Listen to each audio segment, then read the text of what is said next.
Camarades combattants pour la liberté, la souveraineté et l'indépendance réelle, c'est un immense plaisir, en ce jour 31 décembre, qui marque la fin de l'année 2024, de prendre la parole et de vous faire un bilan synthétique de l'année 2024 et aussi les perspectives pour l'année 2025.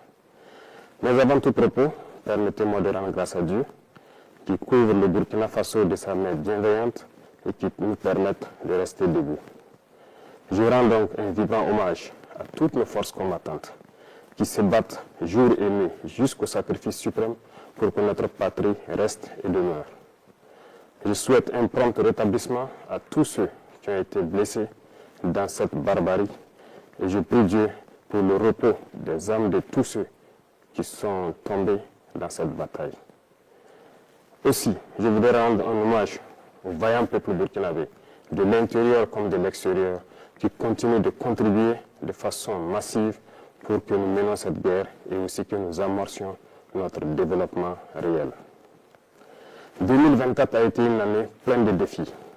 Sur le champ de bataille, l'ennemi a essayé de reprendre l'initiative stratégique pour nous empêcher d'atteindre nos objectifs. Mais grâce à nos vaillants et résilientes forces combattantes, nous avons pu maintenir le cap et toujours garder l'initiative. Aujourd'hui, plus que jamais, nous menons des offensives et nous partions où nous souhaitons mener les actions et nous traquons ces criminels jusqu'à leur dernier retranchement. Cela a été possible grâce à une dynamique enclenchée depuis 2023 et qui se poursuit toujours. Notamment, il s'agit de l'équipement de nos forces combattantes en moyens logistiques, en moyens de manœuvre et en moyens feu. Et nous allons continuer à accroître tout au long de l'année 2025 pour que l'armée dont nous rêvions puisse être une réalité et puisse protéger notre patrie pour des années, des décennies à venir. Nous continuerons le recrutement comme il a été le cas en 2024. Pour cette seule année, nous avons recruté au sein des Forces armées nationales seules plus de 15 000 hommes qui sont toujours en formation dans les centres et qui devront donc renforcer les rangs des forces combattantes au cours de l'année 2025. Nous poursuivrons également la formation de manière intensive en collaboration avec tous les amis de Burkina Faso pour que nous puissions avoir l'armée que nous souhaitons. Sur le volet du maillage du territoire, plusieurs unités ont vu le jour avec une armée qui est la brigade spéciale d'intervention rapide et nous continuerons de renforcer la capacité de toutes les armées pour faire face à la menace actuelle et les menaces à venir. Dans ce sens, il y aura la création au cours de l'année 2025 d'au moins 5 bataillons d'intervention rapide qui seront placés donc dans des zones stratégiques Et aussi, au niveau de l'armée de terre, nous verrons la création d'un groupement expéditionnaire Sahel. Tout cela dans l'objectif de pouvoir densifier les champs de bataille et de reconquérir la totalité de notre territoire. Au niveau des forces de sécurité, le réajustement va se poursuivre de manière stratégique et nous souhaitons que ces forces puissent s'adapter de manière intelligente et avec une grande flexibilité à la reconquête du territoire pour pouvoir combler les interstices et les couloirs qui pourront servir donc à ces criminels pour s'infiltrer. Nous poursuivrons donc les efforts avec l'accompagnement du peuple pour mettre à niveau toutes nos forces combattantes et pouvoir mailler et reconquérir l'intégralité de notre territoire. Et pour ce faire, les infrastructures routières sont très importantes pour accompagner la reconquête du territoire. Au cours de l'année 2024, plusieurs projets ont vu le jour, notamment en matière de construction de routes tant dans nos villes et dans nos campagnes. Dans ce sens également, il a été créé l'initiative Faso-Miabou, qui devra donc à terme pouvoir doter chaque région d'une brigade de construction de routes. Déjà, les équipements pour les premières brigades sont en route et dans quelques jours, elles pourront être opérationnelles et devront commencer à agir pour le bonheur donc de nos forces combattantes pour leur mobilité sur les champs de bataille et aussi doter certaines zones qui depuis là n'ont pas de route, de bonnes routes pour qu'ils puissent communiquer. Qui parle de route, parle aussi d'écoulement de nos produits. En ce sens, nous avons intensifié en matière d'agriculture notre production cette année 2024. Les résultats sont très satisfaisants et nous rendons grâce à Dieu qui nous a permis d'avoir une très bonne pluviométrie sur l'ensemble du territoire national. La production a été exceptionnelle et nous allons poursuivre dans ce sens. Plusieurs spéculations ont été introduites, des spéculations de rente, telles que le cacao, le café, l'avocat, le blé, bien d'autres, qui devront permettre de pouvoir stopper plus ou moins les importations au Burkina Faso et aussi de transformer ces matières et de revendre à l'extérieur pour faire entrer des devises dans notre pays. Tout ceci contribue au développement de notre patrie que nous sommes en train donc d'amorcer petit à petit. Sur le volet de l'élevage, plusieurs projets ont été menés au cours de l'année 2024, notamment donc le renouvellement du cheptel à travers donc plusieurs initiatives, mais également nous sommes en train de mettre en place un système pour l'alimentation du bétail et du poisson. Plusieurs campagnes de vaccination ont eu lieu, gratuites par endroit et subventionnées par d'autres endroits. Nous poursuivrons nos efforts en faveur du monde paysan à travers donc les intrants et toute la mécanisation qui doit suivre pour les accompagner, produire et atteindre notre objectif qui est l'autosuffisance alimentaire et pourquoi ne pas exporter nos excédents. Dans ce sens, beaucoup d'industries verront le jour pour pouvoir transformer nos matières premières sur place. 2024 a été une année où nous avons pu inaugurer quelques usines dans ce sens, mais beaucoup d'autres usines sont à inaugurer en 2025. Certaines dont vous avez assisté à la pose de la première pierre, mais d'autres également dont la pose de la première pierre n'a pas fait l'objet de communication. Et nous continuerons dans ce sens pour pouvoir transformer nos matières premières sur place pour le bonheur des Burkinabés et exporter ce qui est transformé sur place. C'est dans ce sens que nous pourrons donc faire tourner notre économie à l'intérieur et éviter les importations de l'alimentation au profit de nos populations. Sur le volet de l'économie, beaucoup d'efforts ont été faits et c'est le lieu pour moi de féliciter tous les acteurs qui ont permis donc au Burkina Faso de toujours garder la tête haute face à l'adversité. Nous poursuivrons donc notre effort dans ce sens et beaucoup de fonds ont été réajustés pour pouvoir prendre en compte donc les aspirations de la jeunesse. Dernièrement, l'Agence nationale donc pour la finance inclusive a été créée et l'objectif est de pouvoir octroyer des prêts aux jeunes et de pouvoir suivre leurs activités. Le ministère de la Jeunesse a été instruit de créer des cellules qui vont suivre donc les projets que les jeunes vont porter et qui pourront donc être financés à travers ces instances que nous avons créées. Au cours du premier trimestre de l'année 2025, nous allons tout faire pour accélérer la mise en place de ces cellules parce qu'il ne s'agit pas juste de donner un prêt à un jeune et de le laisser à lui-même. Nous voulons donner le prêt et suivre l'exécution du projet pour lequel il a pris le prêt pour que ça lui profite et que ça profite à d'autres Burkinabés et créer de l'emploi. Nous allons poursuivre les efforts dans le sens donc de l'économie et du commerce pour que notre jeunesse puisse s'épanouir pleinement avec les ressources de leur pays. Dans le domaine des mines, nous avons repris la main sur nos ressources naturelles. les métaux comme l'or, l'argent, le cuivre et j'en passe, doivent être exploités par les Burkinabés. Et nous sommes en train de découvrir petit à petit l'expertise nationale qui permet d'exploiter ces ressources sur place pour le bonheur donc, du peuple burkinabé. Ainsi, nous encourageons les semi-mécanisés et très bientôt, des mines industrielles doivent voir le jour par des Burkinabés et pour le Burkina Faso. Et l'État met tout en œuvre pour pouvoir donc exploiter cette expertise locale au profit donc de notre patrie. Dans le domaine de l'environnement, plusieurs projets verront le jour. Nous escomptons créer dans chaque province un bosquet. Et le type de bosquet qui doivent comporter des plantes médicinales et des herbes qui pourront être utilisées par nos tradipraticiens et même par nos chercheurs. L'Institut de recherche en sciences de la santé a fait ses preuves à partir de nos plantes locales. Cet institut d'ailleurs, j'ai donné instruction pour qu'on puisse me lister tous les équipements dont ils ont besoin pour accroître leur capacité et exploiter notre potentiel en matière de plantes et d'herbes pour suppléer certains médicaments importés. Nous allons poursuivre dans ce sens pour que nous puissions nous soigner nous-mêmes à travers nos plantes. Et donc le ministère de l'Environnement est en train de tout mettre en œuvre pour que ce projet donc voit le jour en 2025.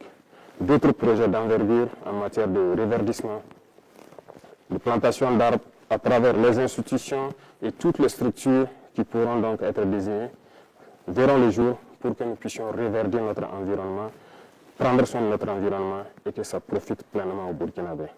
Ceci va augmenter donc le plateau en matière de santé. Nous sommes en train de faire beaucoup d'efforts pour que le plateau technique des différents centres de santé et des hôpitaux puisse se rehausser. Des dotations ont eu lieu en 2024, notamment en termes de matériel médical, mais également 2025 verra le jour de nouvelles dotations d'équipements médicaux et surtout de centres de santé à travers l'initiative pour la santé. Les infrastructures sanitaires seront construites dans plusieurs communes parce que nous voulons faire muter nos centres de santé et de promotion sociale en centres communaux qui doivent donc avoir un plateau technique assez fourni en laboratoire, en imagerie pour pouvoir s'approcher des centres médicaux avec antenne chirurgicale. L'objectif est de rapprocher les populations rurales des soins de santé primaires et de pouvoir faciliter un certain nombre de choses dans ce domaine. Parlant donc d'éducation, plusieurs réformes ont été entamées. Peut-être lentes pour certains, mais il faut aller lentement et sûrement. Parce que le système éducatif dans lequel nous nous trouvons est profondément axé sur un système qui forme plus des diplômés et non des gens capables de travailler et de produire de la richesse. Malheureusement, c'est le constat, mais nous sommes à pied d'œuvre pour d'abord changer les infrastructures scolaires et les adapter, les moderniser. Secondo, le curricula et le programme d'instruction doivent être changés. Petit à petit, nous voulons muter donc de l'enseignement général vers l'enseignement technique et professionnel. Cette mutation est en cours et cela va demander un peu de temps pour que nous puissions être dans les normes que nous souhaitons. Tous les secteurs seront visités dans le domaine de l'éducation et c'est pour cela que l'initiative pour l'éducation de qualité pour tous a été créée et déjà les premières pierres des centres modernes que nous souhaitons ont été posées et les constructions vont se poursuivre tout au long donc, de l'année 2025. Camarades, dans le domaine donc, de l'administration, comme vous avez été témoin du dernier procès de détournement de fonds dans notre administration, cela montre combien notre administration n'est pas en adéquation avec les aspirations du moment. Aussi, les procédures sont obsolètes. Voilà pourquoi beaucoup de mesures sont en train d'être prises pour que cette administration redevienne fonctionnelle comme on le souhaite. La CRD a été mise en place dans ce sens et nous travaillerons à ce que dans le mois de janvier, elle soit opérationnelle et que les citoyens puissent dénoncer des cas de dérive et de manquement, de dysfonctionnement dans notre administration. Nous poursuivrons dans cette logique pour pouvoir redresser, mais aussi inviter la digitalisation dans l'administration pour pouvoir lutter efficacement contre la corruption. Parce que tant que les procédures ne seront pas dématérialisées, les délais de traitement des dossiers seront toujours longs et la corruption va s'inviter. La fonction publique est donc instruite de changer le rythme pour pouvoir intégrer un certain nombre d'emplois pour que certaines personnes qui étaient sous contrat au sein de l'administration puissent être intégrées de manière efficace et avoir un plan de carrière. Nous poursuivrons beaucoup de réformes dans ce domaine jusqu'à ce que notre administration soit celle que le peuple souhaite. Dans le domaine de la justice, beaucoup de réformes ont déjà eu lieu et nous poursuivrons en 2025. Les tribunaux coutumiers devront voir le jour et dans ces tribunaux coutumiers, des auditeurs de justice d'un nouveau type seront donc recrutés pour animer ces tribunaux coutumiers. Cela pour prendre en compte nos valeurs endogènes de règlement des conflits, pour avoir une justice réparatrice et non une justice uniquement punitive.